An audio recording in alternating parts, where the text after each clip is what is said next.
Jo tu vismaz izskaties ļoti jauns cilvēks. Cik tad ilgi tu strādā šajā nozarē kā finanšu konsultants un cik liela tev tā pieredze pašam ir?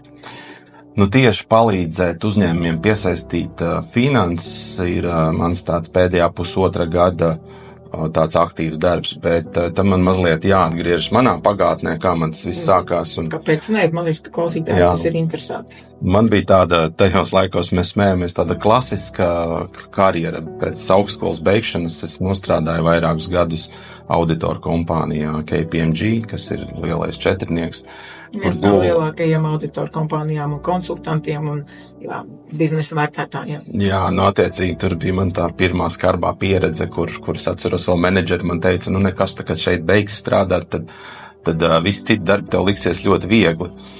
Un tad bija daudzi gadi banku struktūrās, pēc tam, man tāda finanšu backgrounds, un tad bija vairāk gadi kā finanšu direktoram dažādos uzņēmumos, un beigās kā uzņēmuma vadītājam, un tad bija viens tāds mirklis, kad es nebiju tas cilvēks, kurš sāk ar uzņēmēju darbību nodarboties jau no skolas laikiem, Mēs esam dzirdējuši to stāstus, kur kožļenes tirgojuši, un tā.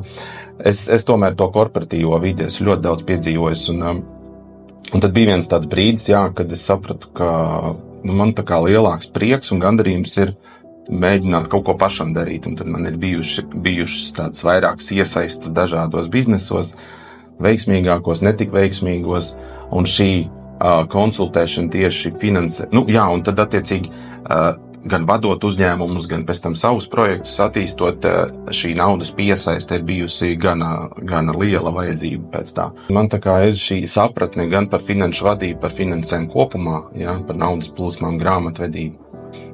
Es esmu vairākus gadus bijis arī tieši otrā pusē galdam, kas ir naudas devējs. Es saprotu, ko viņi domā, kā viņi domā, ko viņi vērtē, kas ir svarīgi, kas nav svarīgi. Un arī veidojot un attīstot kaut kādus savus startupus, attiecīgi tur arī bijusi, tas ir vienmēr tāds liels jautājums, kur dabūt naudu biznesa attīstībai.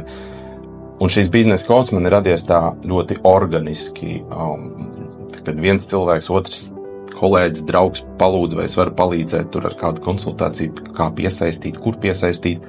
Un tad vienā brīdī sapratu, ka to palīdzības meklētāju ir tik daudz, kāpēc neizveidot savu uzņēmumu, kurš tieši ar to nodarbojas un palīdz uzņēmējiem atrast šīs iespējas.